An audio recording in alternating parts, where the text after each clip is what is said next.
விவசாயிகள் வங்கிக் கணக்கில் தமிழ்நாடு அரசு 600 கோடி ரூபாய் வரவு வைத்துள்ள நிலையில் நியூஸ்7 தமிழுக்கு தமிழக அனைத்து விவசாய சங்க ஒருங்கிணைப்பு குழு தலைவர் நன்றி தெரிவித்தார். தமிழகத்தில் தனியார் நிறுவனம் நெல் கொள்முதல் செய்ததால் சென்னை, காஞ்சிபுரம், திருவள்ளூர் உள்ளிட்ட 8 மாவட்டங்களில் சுமார் 600 கோடி ரூபாய் கிடைக்காமல் விவசாயிகள் ஏமாற்றம் அடைந்தனர். இதனை அறிந்த நியூஸ்7 தமிழ் இதுகுறித்து செய்தி வெளியிட்டது. இந்நிலையில் தமிழக அரசு சார்பில் விவசாயிகளின் வங்கிக் கணக்கில் தற்பொழுது 600 கோடி ரூபாய் வரவு வைக்கப்பட்டுள்ளது. இதுகுறித்து செய்தி வெளியிட்ட நியூஸ்7 தமிழுக்கு தமிழக அனைத்து விவசாய சங்க ஒருங்கிணைப்பு குழு தலைவர் PR பாண்டியன் நன்றி தெரிவித்தார்.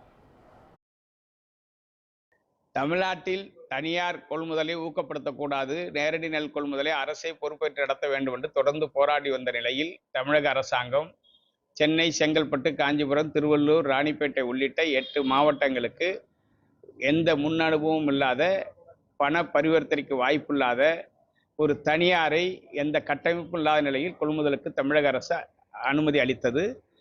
கிட்டத்தட்ட 800 கோடி ரூபாய்க்கு கொள்முதல் செய்து 200 கோடி ரூபாய் விடுவிச்ச நிலையில் 600 கோடி ரூபாயை விடுவிக்காமல் அந்த நிறுவனம் விவசாயிகள் வயிற்றில் அடித்து விட்டது. 2 மாத காலம் பணத்துக்காக விவசாயிகள் வீதியில் நின்று போராடி தற்கொலைக்கு தள்ளப்பட்டார்கள். இந்த நிலையில் அதனை அறிந்த தமிழ்நாடு அனைத்து விவசாய சங்கங்களுடைய ஒருங்கிணைப்பு குழு நிர்வாகிகள் இதற்கான போராட்டத்தை அறிவித்து தீவிரப்படுத்தினோம். உடனடியாக தமிழ்நாடு அரசு நுகர்பொருள் வாணிப கழகத்தினுடைய மேலாண்மை இயக்குனர் மூலமாக பேச்சுவார்த்தைக்கு அரசு துறை முதன்மை செயலாளர் சத்யபிரதா சாகு ஏற்பாடு செய்தார்.